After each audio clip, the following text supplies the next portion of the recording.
Bienvenue sur la chaîne à la recherche de la vérité. Alors là, je suis sur X et je viens de voir une vidéo absolument hallucinante. Un milliardaire israélien a volé 1,3 milliard d'euros au Congo. Son nom, c'est Dan Gertler. Qu'attendent les Congolais pour se réveiller? Alors, on va revoir ça vite fait.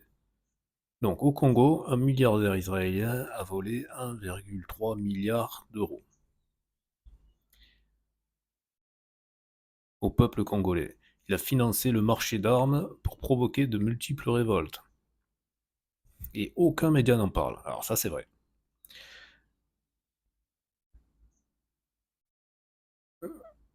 Ok, donc son nom c'est Dan Gertler, il est israélien, et c'est en 90 qu'il devient pote avec Kabila, le président du Congo. À partir de là, il récupère les mines de cobalt, de cuivre ou encore de diamants, et tout ça pour une misère. Il exploite les Congolais en les payant 2 dollars par jour. Et pendant ce temps, monsieur revend les sources nationales, les multinationales complices de cet esclavage moderne. Et c'est pas simplement du vol. Dan Gettler, il finance la guerre au Congo. Il aurait vendu des armes au président de l'époque pour leur sombre chaos. Parce que le Congo est instable, c'est un Congo où les ressources peuvent être pillées sans résistance ni révolte populaire. Et c'est un plan parfaitement orchestré, des guerres ethniques, des massacres, des milices armées. Voilà où en est le Congo aujourd'hui. Ça aurait pu s'arrêter quand?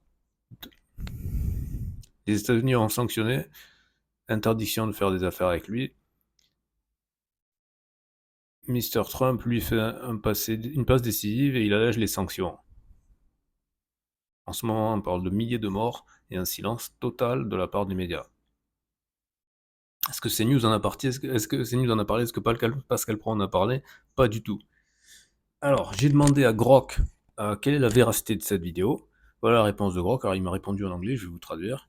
Dan Gertler, c'est un homme d'affaires israélien et il a été accusé de corruption en République démocratique du Congo avec des allégations qui remontent à ses affaires avec l'ancien président Joseph Kabila,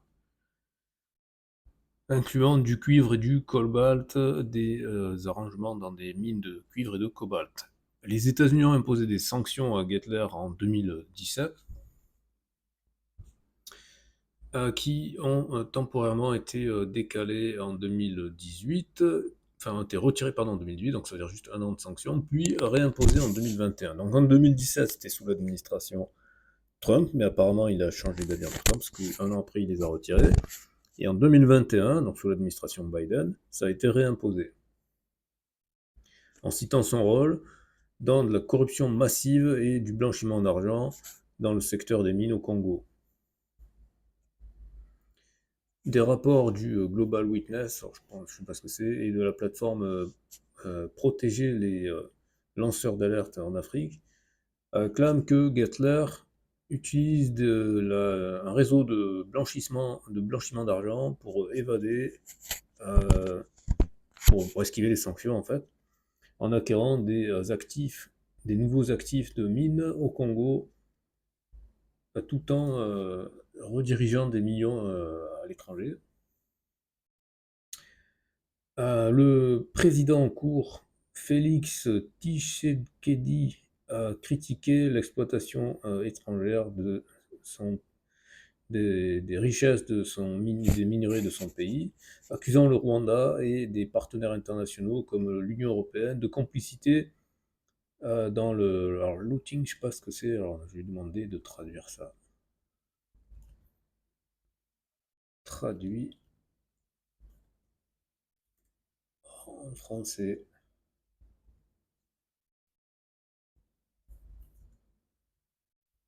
Voilà.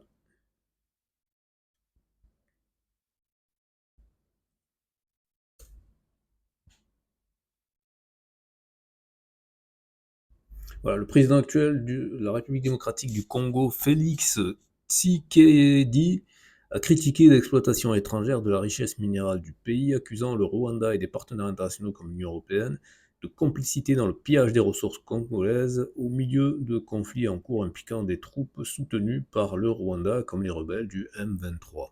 Voilà, donc faites partager cette information et à très bientôt pour une prochaine vidéo.